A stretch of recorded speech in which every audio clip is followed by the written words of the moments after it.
O secretário gentilmente está na linha, nós vamos falar com ele agora. Secretário, muito bom dia, obrigado pela sua atenção aqui com o Ligado na Cidade. Eu que agradeço a oportunidade de esclarecer vocês e seus ouvintes. Secretário, obras de vistoria em outros prédios da cidade que estavam na mesma situação que este do Lago do Paissandu, que acabou desabando, estão sendo vistoriados. 70 prédios. Como que está esse trabalho? Como que está sendo feito esse procedimento?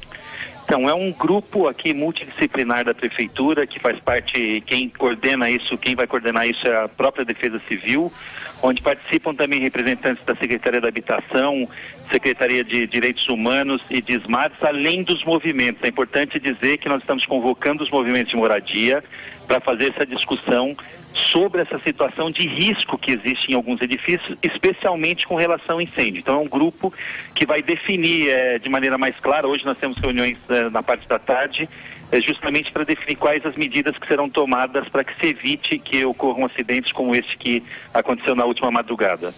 Secretário, então quer dizer que essa cena lastimável que nós tivemos pode se repetir caso algumas ações emergenciais não sejam tomadas?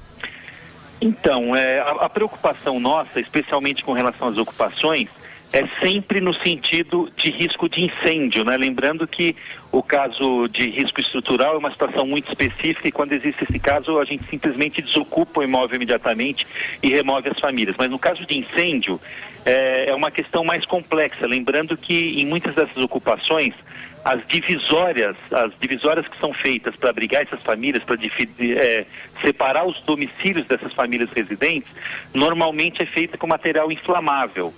Outro agravante é que são edifícios antigos, esses edifícios ocupados, na maior parte deles são antigos, alguns deles desocupados justamente pelos proprietários, abandonados pelos proprietários, justamente pela impossibilidade de adequação à legislação do Corpo de Bombeiros, que é bastante rígida e tem que ser assim, que é uma forma de preservar a vida das pessoas que residem neles. Então, o que a gente está fazendo é discutir agora com esses edifícios, para resumir, com essas famílias residentes, com os movimentos, quais as medidas que nós poderemos adotar nesses edifícios para reduzir esse risco. Secretário, o senhor falou de todas essas medidas que são mais do que necessárias, mas alguns portais publicaram que uma vistoria foi feita este ano, né, pelo Ministério Público de São Paulo. Teve um documento assinado pelo Ministério Público de São Paulo no dia 16 de março, uma vistoria feita pela Defesa Civil, e essa vistoria apontava que não havia risco estrutural nesse prédio que desabou. O que o senhor tem a falar sobre esse documento? Realmente não havia nenhum risco estrutural e o desabamento ocorreu por causa do incêndio?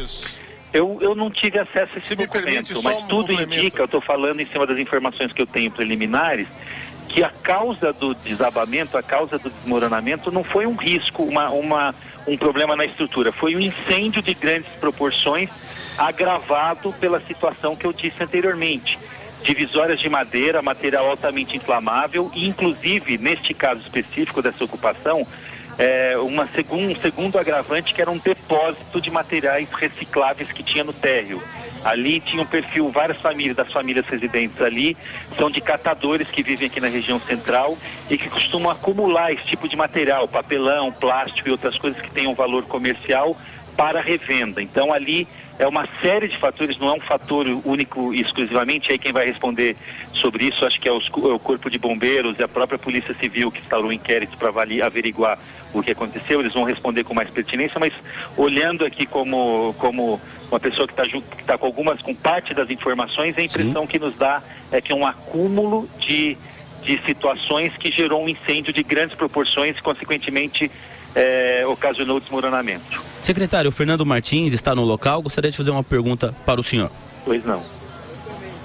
Secretário, meu xará, Fernando Chucri, gostaria de saber como é que o senhor recebe a notícia que o Ministério Público vai reabrir as investigações sobre essa questão estrutural do prédio e também já emendo outra pergunta, se essas situações, prédios ocupados de modo irregular, se nós conseguimos um projeto da Prefeitura encampar esses edifícios abandonados, são tantos em São Paulo, e conseguir transformar eles em locais para moradia. Porque as pessoas que estão nessas moradias não são moradores de rua, são famílias inteiras que querem pagar aluguel, foi o que eu ouvi aqui de muitas pessoas, de muitos moradores, e que não tem a condição da casa. Então, como é que vocês veem a questão do Ministério Público em reabrir um inquérito sobre a situação desse edifício e, ao mesmo tempo, o que a gente pode falar do que virá para as pessoas que vivem nessas ocupações? A Prefeitura pode dar um projeto realmente factível para a questão da habitação? Com relação, Fernando, com relação ao inquérito do MP, vamos lembrar aqui, ele foi fechado recentemente em cima de informações que a Prefeitura prestou, inclusive esse laudo da Defesa Civil que vocês mencionaram. Então isso vai ser reavaliado, vai ser analisado sob o ponto de vista técnico, jurídico, e a Prefeitura está à disposição para qualquer esclarecimento. Então não tenho nenhum comentário específico com relação a isso. Com relação aos edifícios da região central, vamos lembrar que a Prefeitura já tem diversas ações na região central. Eu posso dar 3 exemplos, 4 se a gente pensar nesse edifício que teve essa fatalidade, de edifícios que recentemente estiveram em destinação. Então, vocês todos já devem ter noticiado várias vezes a questão do edifício Cambridge e do edifício Lorde.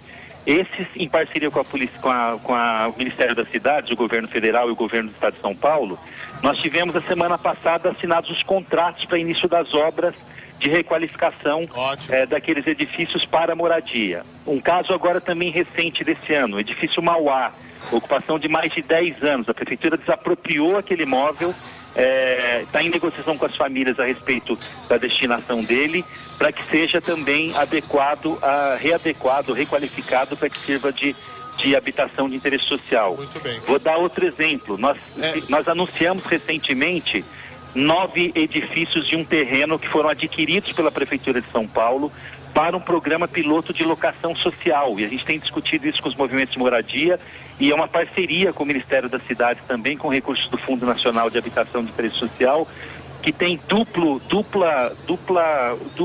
ação, né? No primeiro momento, a questão habitacional diretamente, e no segundo momento, que também é tão importante quanto, a de requalificação de edifícios como esses que você mencionou, que acabaram sendo abandonados por impossibilidade Sim. ou pelos altos custos envolvidos nessa operação de requalificação deles. Então, 9 edifícios e um terreno que também foram adquiridos pela Prefeitura para esse programa piloto de locação social.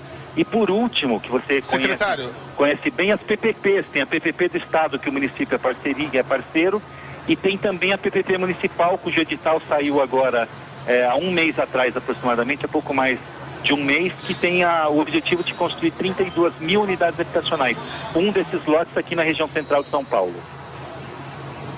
Muito bem. Secretário, gostaria de agradecer muito a sua participação. Sempre que tiver novidades e boas notícias, conte conosco aqui no nosso Ligado na Cidade, tá bem? Estou à disposição. Muito obrigado, viu?